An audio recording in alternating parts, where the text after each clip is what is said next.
আগামীকাল মহকুমা ক্রীড়া সংস্থার পরিচালনায় নরেনকুন্ডু মেমোরিয়াল চ্যাম্পিয়ন্স ও Bhaskar Sen Sharma runner up office league cum knockout tournament 2025 অনুষ্ঠিত হতে চলেছে।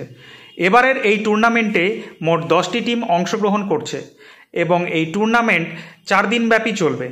বিগত দিনে কোভিড পরিস্থিতি সহ আরও কিছু সমস্যা থাকায় এই টুর্নামেন্ট বন্ধ ছিল। এবছর পরিস্থিতি ঠিক থাকায় এই টুর্নামেন্ট পুনরায় শুরু করা হয়েছে। এই টুর্নামেন্ট বরাবরই ইসলামপুর কোর্ট ময়দানে অনুষ্ঠিত হয়ে থাকে। বিগত দিনে এই টুর্নামেন্টে দূর দূরান্ত থেকে খেলোয়াড়রা যেমন খেলতে আসতো, তার পাশাপাশি ক্রীড়াপ্রেমী দর্শকদের ভিড় উপচে পড়ত এই খেলা দেখার জন্য। বিগত দিনের মতো এবছরও এই টুর্নামেন্টের সাফল্য কামনা করে মহকুমা অফিস ক্রীড়া সংস্থার সম্পাদক সুকুমার দাস।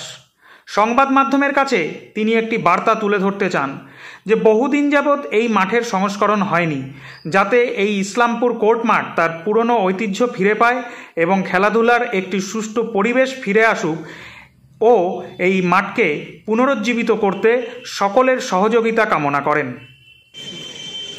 মহকুমা অফিস ক্রীড়া সংস্থার পরিচালনায় তথা ব্যবস্থাপনায় বহু চর্চিত নরেনকুন্ডু মেমোরিয়াল চ্যাম্পিয়ন্স এবং Bhaskar Sen Sharma memorial runner up office cricket tournament league cum knockout 2025 শুরু হতে চলেছে আগামীকাল থেকে। বিগত দিনে এই টুর্নামেন্টটা খুব সাকসেসের সাথে এখানটা অনুষ্ঠিত হয়েছে, এটা সকলেই জানে। কোভিড পরিবর্তিত পরিস্থিতিতে মাঝখানটা একটুখানি অসুবিধার কারণে এবং মাঠের সমস্যার কারণে এই টুর্নামেন্টটা বন্ধ ছিল। তো আজ আবার আমরা কারো অনুপ্রেরণায় আমরা এই টুর্নামেন্টটা শুরু করতে চলেছি। আগামীকাল থেকে এই টুর্নামেন্ট শুরু হবে। 8, 9, 14 এবং 16 ফেব্রুয়ারি এই টুর্নামেন্টের দিনগুলো বাছা আছে। চূড়ান্ত পর্যায়ের খেলা হবে 16 তারিখে। এবারের এই টুর্নামেন্টে 10খানা টিম পার্টিসিপেট করছে। একাধারে আছে SDO ERC, primary Islampur, primary south, Goalpokhar primary, block ERC Goalpokhar 1, তার সাথে রয়েছে SP office, court and bar.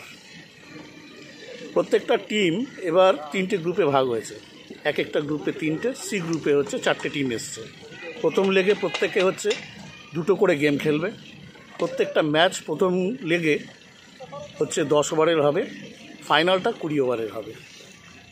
এবারে টুর্নামেন্টে যারাই আমাদের সাথে আছে তাদের সকলকেই মহকুমা অফিস ক্রীড়া সংস্থার পক্ষ থেকে আমরা ধন্যবাদ জানাই। আর একটা ছোট্ট বক্তব্য আপনাদের সামনে রাখতে চাই। আমার মিডিয়া বন্ধু যারা রয়েছেন, যারা এই মাঠটার সাথে বহুকাল ধরে রয়েছেন, এই মাঠের যে অবস্থা, এই মাঠটা যাতে আবার পুনরায় ফিরিয়ে দেওয়া যায়, খেলাধুলার পরিবেশ তৈরি করা যায়, তার একটা ক্ষুদ্র প্রয়াস করছে এই মহকুমা অফিস ক্রীড়া সংস্থা। আশা করি আপনারাও আমাদের সাথে থাকবেন এবং ভবিষ্যতে এই মাঠটাকে পুনরুজ্জীবিত করতে আপনারাও পাশে দাঁড়াবেন। এই বলে আমি আমার ধন্যবাদ জ্ঞাপন করছি আপনাদের মাধ্যম দিয়ে। আপনার নাম? আমার নাম সুকুমার দাস, আমি মহকুমা অফিস ক্রীড়া সংস্থার সেক্রেটারি।